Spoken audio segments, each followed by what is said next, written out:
Welcome to Art Ed Radio, the podcast for art teachers. This show is produced by the Art of Education, and I'm your host, Andrew McCormick.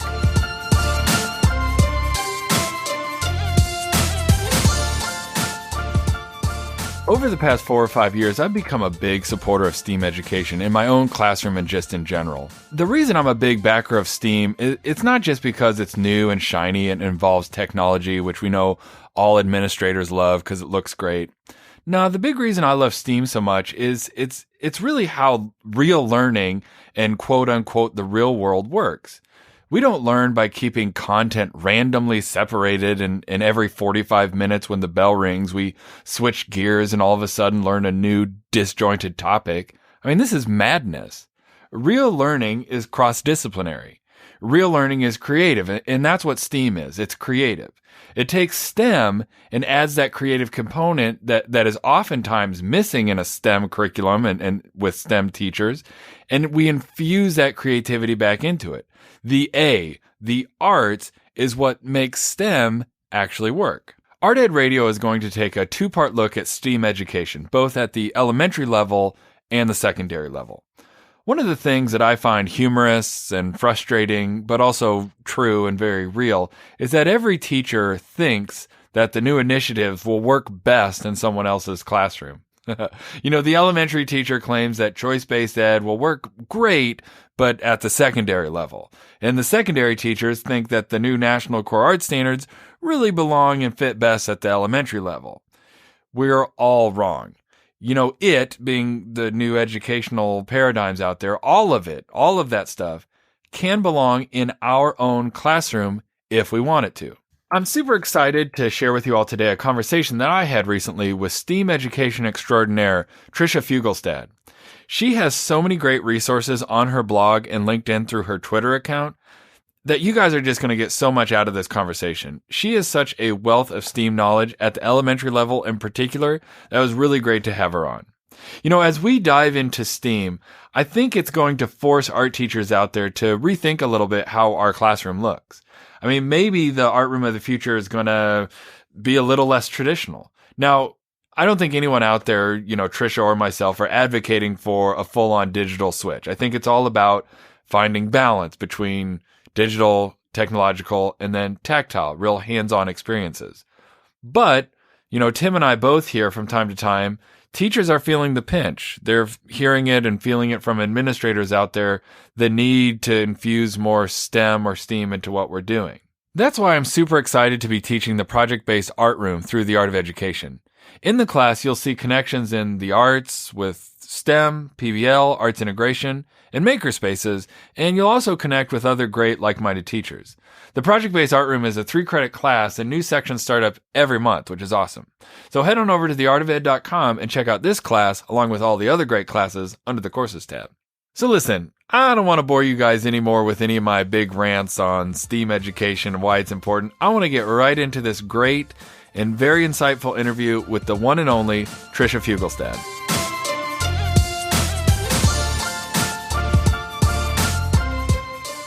Well, Tricia, thanks for coming in to talk today. I really appreciate it. Oh, thanks for having me.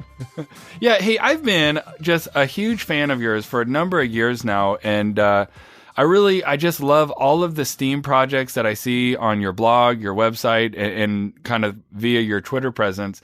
So walk us through your evolution of being one of what I would consider one of the preeminent sort of elementary STEAM teachers in the country. I mean, and I really do mean that. You're kind of my go-to inspiration for STEAM education. You're always coming up with such cool ideas. So I have a question, were you always like a really big tech person, or did you grow into it from a more, should I say, traditional art education background? Well, first of all, thank you so much. But I have very humble beginnings as a technology using person because I have no formal training in college.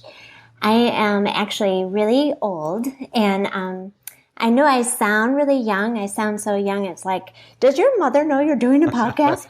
But I was perhaps introduced to a computer when I had to write a paper at maybe my senior year of college, and that was about it for me. And I did a terrible job formatting. I couldn't figure out how to even format my resume to look for a job. My dad was so embarrassed by looking at my resume that he gave it to his secretary and had her do it. So I knew nothing. And that, I think, is why integrating technology in my room came so easily, because as things trickled into my classroom or even in the building, I would look at it and think, you know what, I think that could make a difference for my instruction or even art production.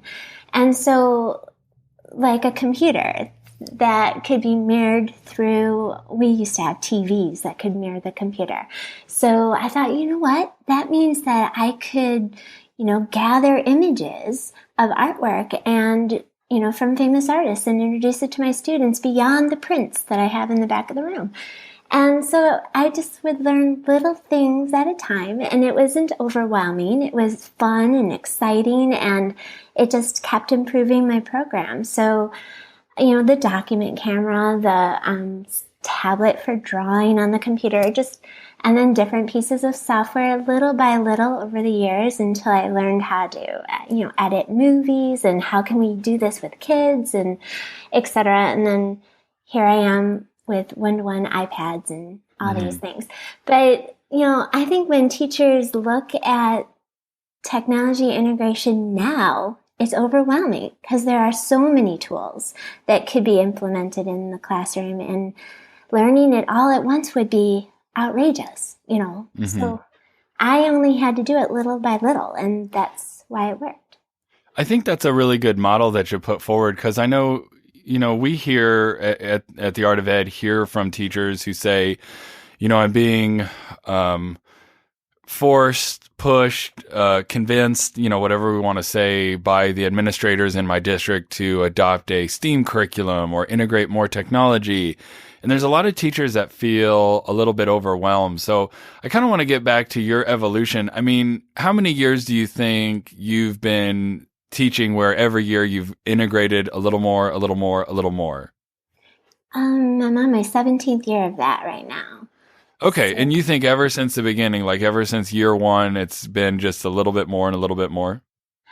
And it's just been whatever I've been excited about, and how I would look at something and think, you know what, I think this could make a difference for my students. I think it could expand our program. I think it could give a new way to learn an old concept. I think they'll be able to understand something better if I use it this way.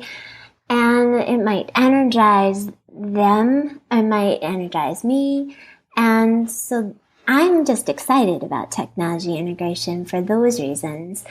But have never had it where I was forced or told you really need to do this, because it's all been, me advocating for it.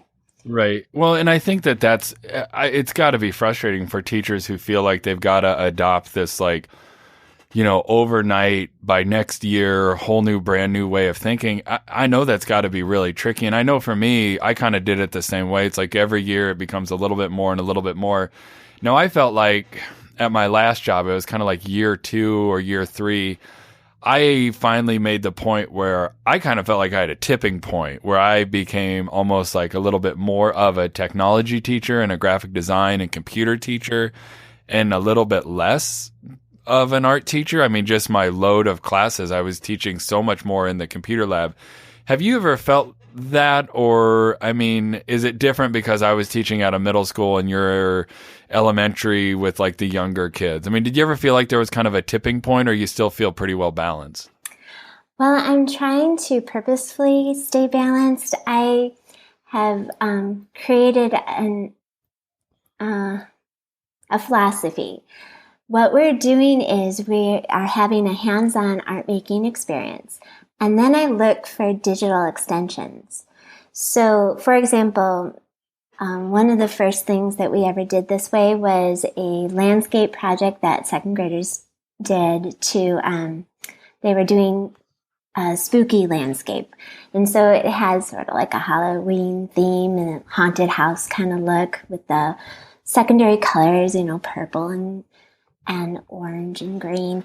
And then I thought, well, if we want to do a digital extension of this, what if we learned about ghosts that are semi-transparent and animated over a digital picture of this landscape?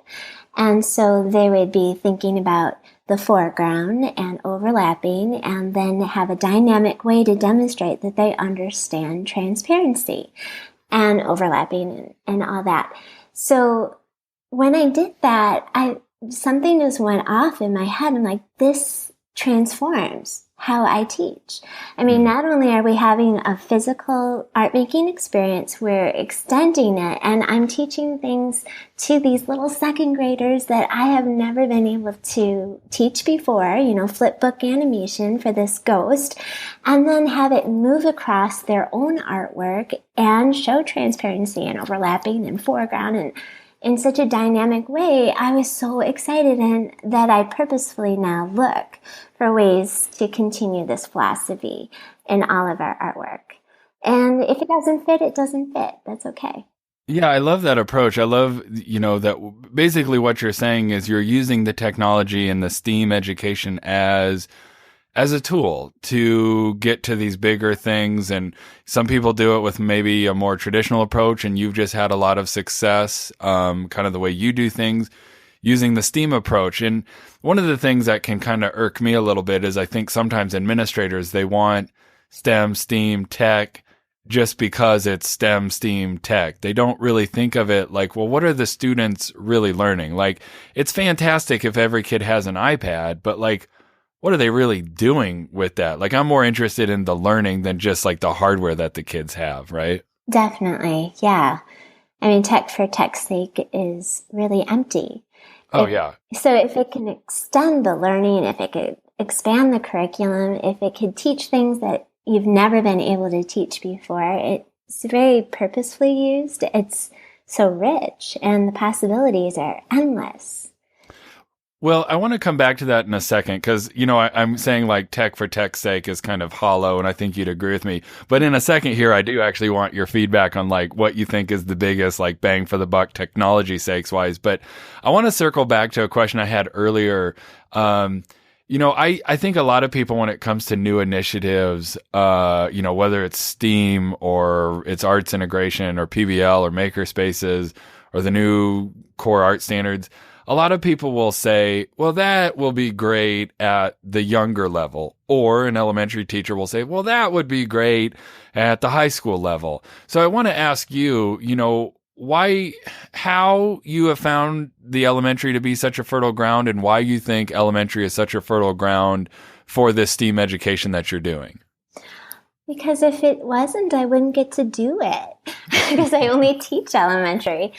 So I get excited about ideas. Like, let's say I really want to teach, some sort of animation to my students. I try to figure out what I play. And I think that's the key for everything I'm doing is I play until I've learned a whole bunch of possibilities within the software or the app.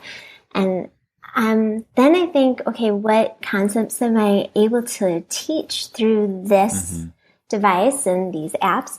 And then how would I break it down into easy pieces for the amount of time I have with my students and what I think they're capable of?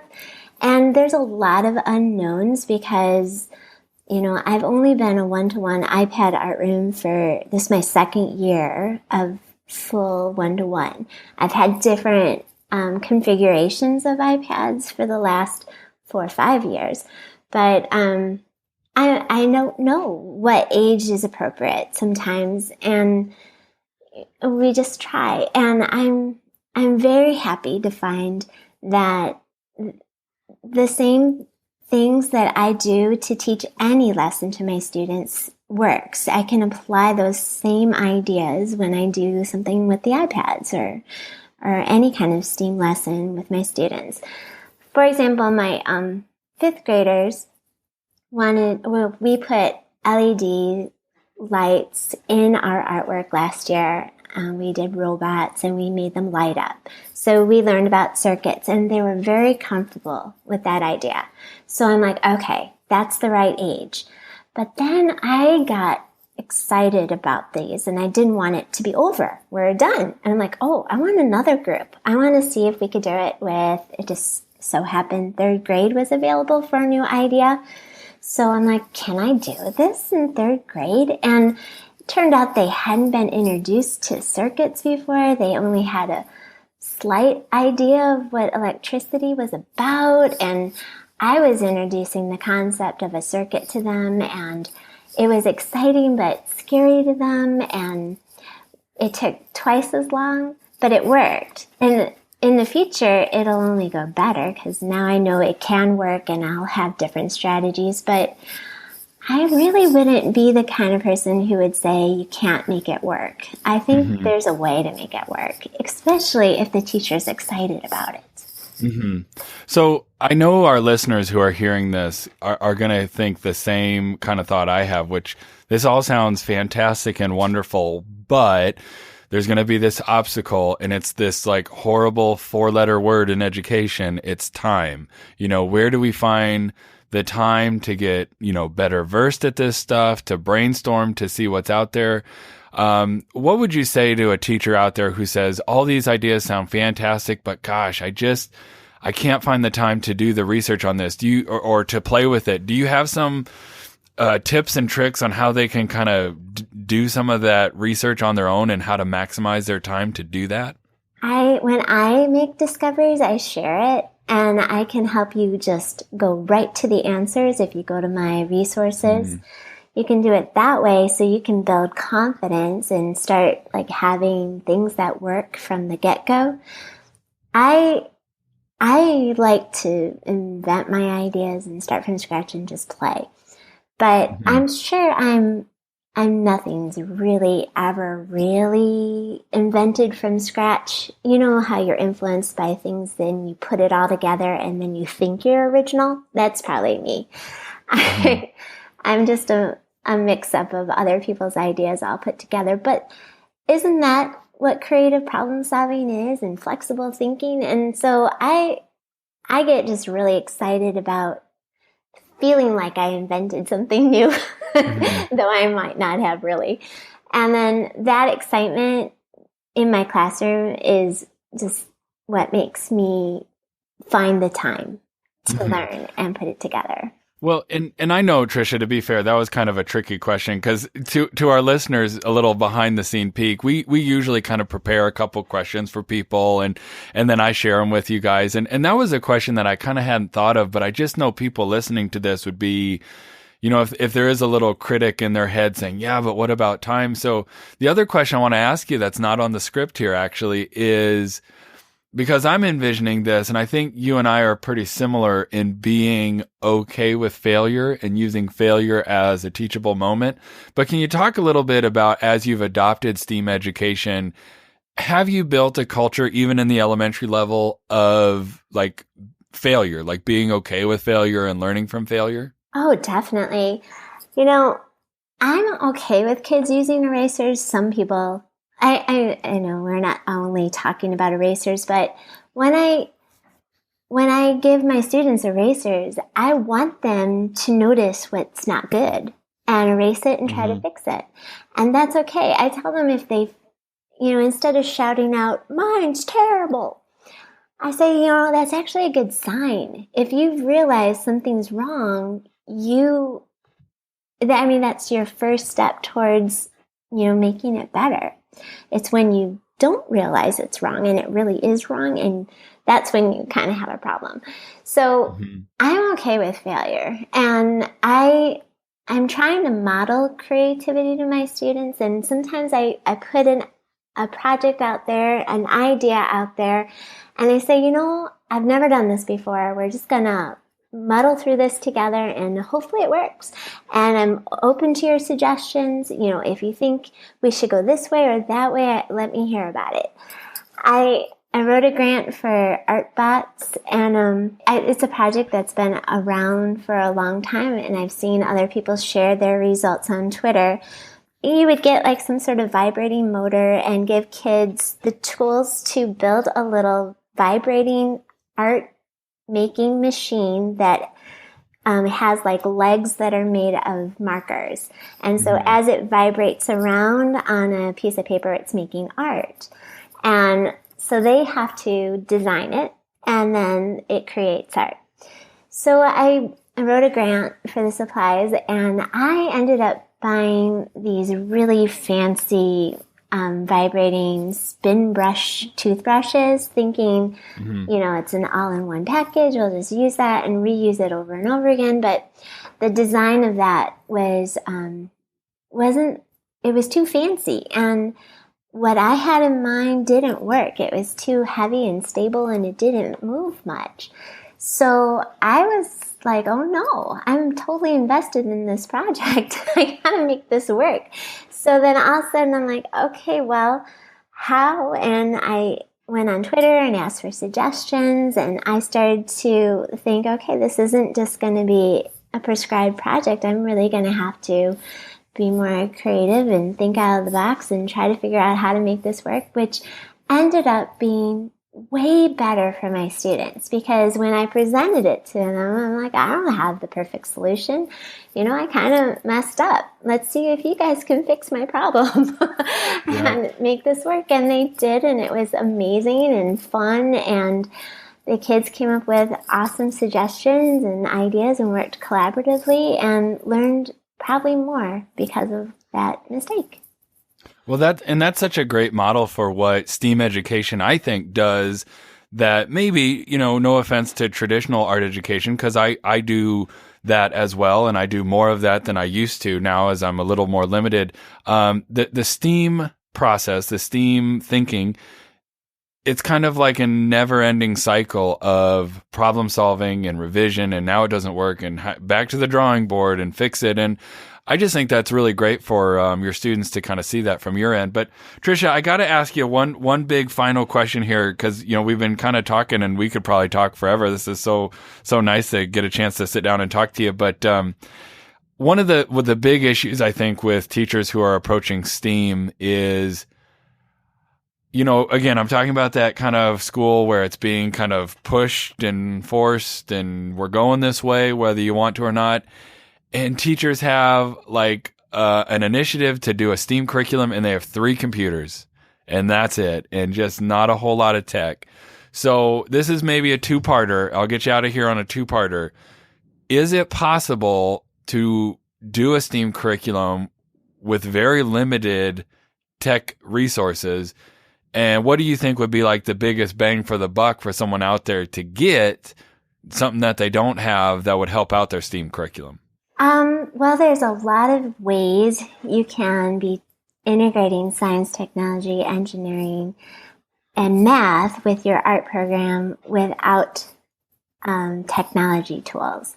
Because, like I mentioned before, you can be, adding LEDs to your artwork and integrating things like that in there. You could be, and that's really very cheap. You don't have to spend a lot of money for that.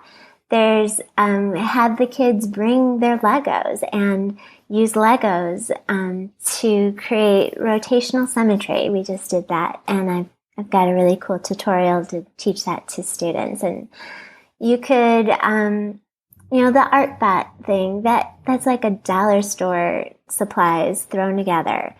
There's all those ideas, but if you want to do what I did. I didn't have iPads handed to me at all. I had to do all my own grant writing and crowdsourcing. We did fundraising. We entered contests, and we did raffles. We did so many things. It took 18 months, and we now are one-to-one iPad art room. And so I know it's possible, even though you don't have the stuff handed to you, you can make it happen. I would say definitely iPads have been a huge bang. And even if you only had like 1, that means that you can have an uploading station for a digital portfolio for students. If you had 6, maybe you can set up stop motion animation stations and do some things with green screen. If one is green screen also. There's like so many things you can do where kids can enter their art. They can do stop motion animation where they're demonstrating movement over a painting about movement. Who knows?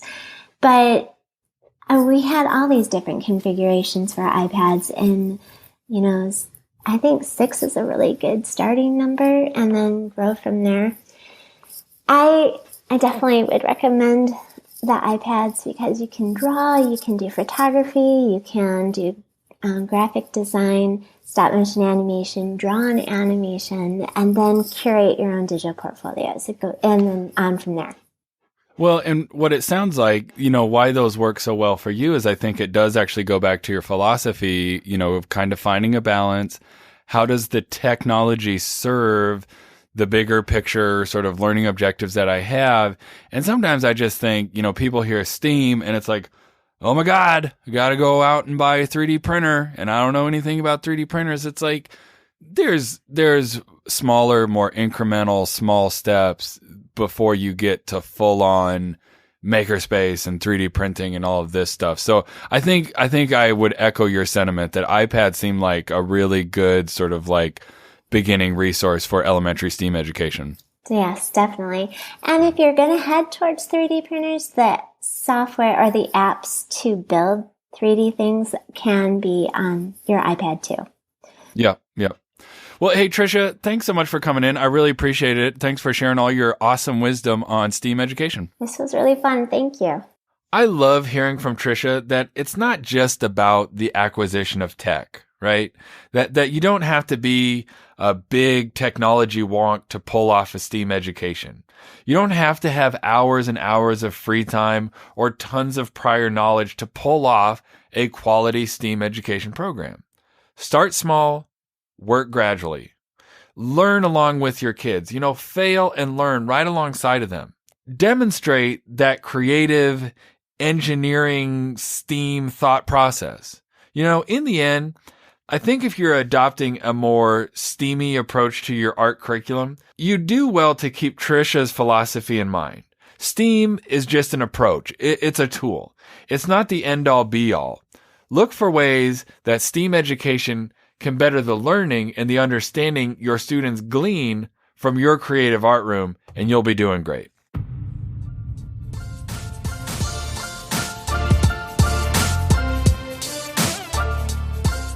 Art Ed Radio is developed, produced, and supported by the Art of Education with audio engineering by Michael Crocker. For fans of the podcast out there, you can do us a favor and give us a ranking or glowing review on iTunes, as this is what totally helps us find new listeners out there. As always, new episodes of Art Ed Radio are released every Tuesday, and additional content can be found under the podcast tab on theartofed.com. Thanks for listening.